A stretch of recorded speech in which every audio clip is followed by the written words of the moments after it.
Hi guys, it's Christine and this is our family budget. So ngayon gusto kong ipakita sa inyo kung paano ko binabudget yung aking weekly or should I say every quinzena, every 2 weeks na budget ko for sa aming groceries. So ayun. So, ngayon, ipapakita ko sa inyo. And also, ipapakita ko din sa inyo yung haul namin, yung ano yung mga pinamili namin. Para at least, para sa mga gustong malaman kung... Pero this budget, guys, no, kasi marami pa kaming extra na food doon sa refrigerator namin. So, next vlog, itatakol ko yun kung paano ko parang, parang yung meal plan ko is binabase ko kung ano yung mga nandoon sa aming refrigerator.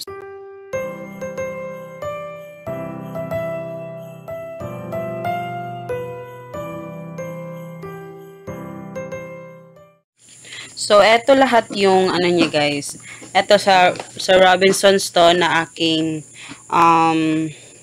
receipt. So, yung total na binayaran ko ito is 788 pesos.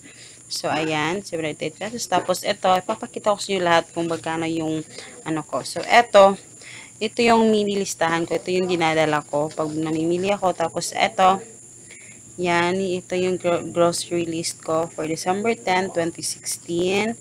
And, yung total nito, yung budget ko is yung total nito is 1,225.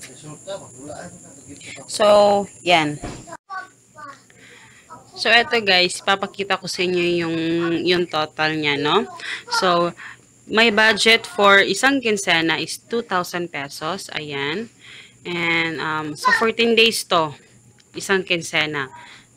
Usually, minsan 14 to 15 days. Yan, 2,000 pesos. And so, yung budget ko for this week, eto lahat is 1,225 kasi bumili ako ng, syempre, yung mga oil, mga toyo. So, syempre, aabot naman yun sa next week. So, yun. Kaya umabot siya ng 1,225. So, ayan siya, yung budget ko for this week. Tapos, sa palengke, yung ginastos ko kanina is only 398 pesos. At saka sa Robinsons, yan, 788 pesos. So, yun. So, pasensya na sa maingay. Tapos, eto. Yung total ko lahat, guys, is medyo na-erase.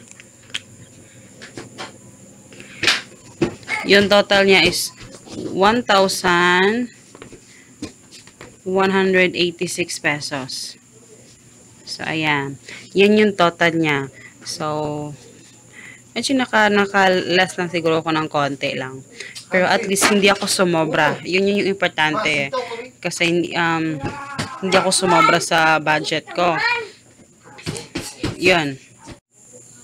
So, magsimula muna tayo dito sa snacks. So, eto yung nabili ko to sa palengke.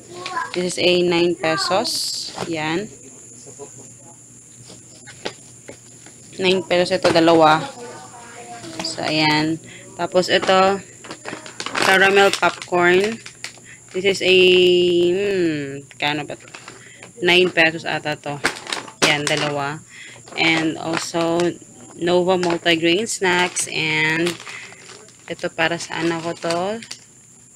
Cereals, yan. This is 10 pesos each. And also, meron akong cream top. Hi guys! Hi guys! Creamer ito sa sa coffee syempre, at saka Bear Brand and also Milo. So i-mix ko yan, dalawa na yan, and yan. And also meron akong white rice, 1 kilo of white rice, 49 pesos to. Ito yung mga nabili ko sa Robinsons, yan. So eto naman sa 2 kilos of brown rice. This is 137 pesos. So, imimix ko to. Itong dalawa, brown rice tsaka white. Imimix ko yan. So, yan. Para, And also, meron akong best food. sandwich bread. Kasi meron kaming ano doon. Kasi ito guys, bumili ako ng ganito doon sa Gaisano. Tapos hindi ko bet yung lasa niya. French bread. Yeah, French bread to. Hindi ko siya masyadong bet. Kasi syempre siguro dahil mura lang siya. So naisipan kong bilhan na lang siya ng ganito. Ng mayonnaise. Ayan. So yan, bumili ako. Tapos eto, bumili ako ng UFC. Malaking UFC to. This is 27 pesos. Kasi sobrang addict kami dito sa ketchup. And also, oil. Doon ako bumili ng oil sa ano na ganito. So yan, this is magkano ba to? 77 pesos. 1 liter of oil. Tapos ito, Dato Puti soy sauce. Bumili ako ng 1 liter. This is ay 34 pesos yata to. Oo, yan. And also, ito para sa kaldereta na lulutuin ko. So, spaghetti sauce yung binili ko. So, ayan, para sa kaldereta. And also, eto, yung last vlog ko na bumili ako ng, ay, hindi pala yung last vlog. Last vlog ba yun? Yung bumili ako ng maliit na ano, yung instant oats. So, yun. Eto yung, bumili ako ng malaki. Healthy You sa ano to, sa Robinsons ito na brand, Healthy You. This is 119 pesos yata to. Parang ganun yung price niya. So, rolled oats. This is 1,000 grams. Yan. So, ayan. Yan. Ayan yung tumayo. So, ayan siya. Tapos, bumili din ako ng Healthy You. This is store brand din to. Raisins. Raisins na, ano, Healthy You. Preservative fruit. So, ayan. Kasi, gusto ko yung, ano ko, oatmeal ko, mayroong raisins. So, gusto ko rin sana yung may nuts. Kaso, ano lang, hindi ako nakabili ng nuts. So, ayan. Pero usually, etong rolled oats ko, yung oatmeal, nilalagyan ko siya ng coffee, tsaka sugar, and also creamer. Yon, masarap siya. Tapos, eto. So, ayan. And, also, bumili pala ako ng ito, liver spread. Ang sarap nito, guys. I-ano ko dun sa aking kaldereta. Sobrang sarap. So, ayan. And, yan. Yan yung mga nabili ko dun sa Robinsons. And also, eto na yung mga nabili ko sa palengke. This is a very good deal. Magandang deal itong mga nakuha ko. Sobrang mura. So, eto, this is 15 pesos ang kilo. Papaya to. Giant papaya. Meron pang mga mas malalaki pa dun, guys. Pero eto lang yung pinili ko, yung medyo maliit. This is 20 pesos lang. Ayan. And bumili ako ng lakatan na saging. Medyo ano pa siya, hindi pa siya ganun ka hinog. Pero bukas makakain na daw to. So this is 15 pesos ang kilo nito. So ito 24 pesos yung bili ko nito. So ayan, medyo marami na siya. And ito apples, bumili ako ng kasi 3 piraso sa 25 pesos. So, bumili ako ng bali 50 pesos. So, ayan. 6 pieces yan lahat. Tapos, ito, bumili ako ng mahal nito, guys. Hindi ko nakasave ito. Kasi, sa baba lang kasi ako namili ng mga ganito. So, kasi, nanon ako sa itaas. Meron kasi itaas, mas mura doon. Pero doon ako sa baba bumili. So, ayan, onion, and garlic. Yung tingnan yung garlic, isa lang yung nabili ko. Kasi, yung 3 piraso nito, guys, alam niyo bang 25 pesos? My God, ano ba yan? Tapos yan, ginger. Yan. So, nakalimutan ko kung magkano price ito lahat. Ay! Nahulog. Ayan, basta ayan. And, dito bumili din ako ng, para sa pinakbet, sitaw. Sitaw, 20 pesos. Ayan. And also, eggplant. Magkano ba to? 8 pesos ata to. Tapos, ayan, ito. Yung partner niya, kalabasa. This is 10 pesos. Ayan. Tapos, ito, bumili ako ng kamote. So, yan. Hugasan ko to bukas. This is 20 pesos to.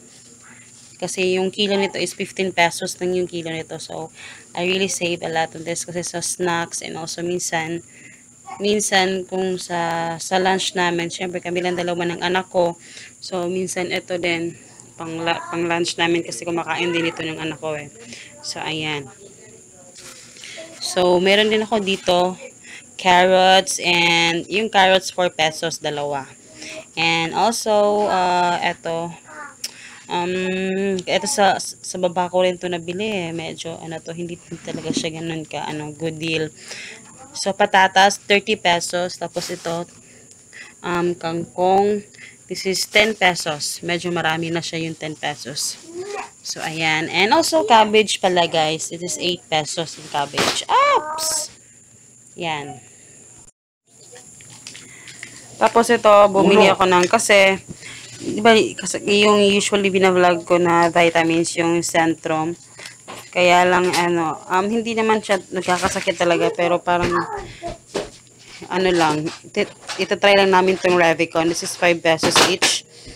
Kasi, ngayon kasi sa December, masyado siyang, maraming ginagawa. So, feeling ko, mas okay tong Revicon for, kasi sa mga busy na buwan. So, ayan, this is 10 pieces. So, mga 50 pesos to, guys. So, ayan, Revicon. 16 pieces of eggs. This is a 96 pesos. 96 or 94. Ayan. So, palengke din to.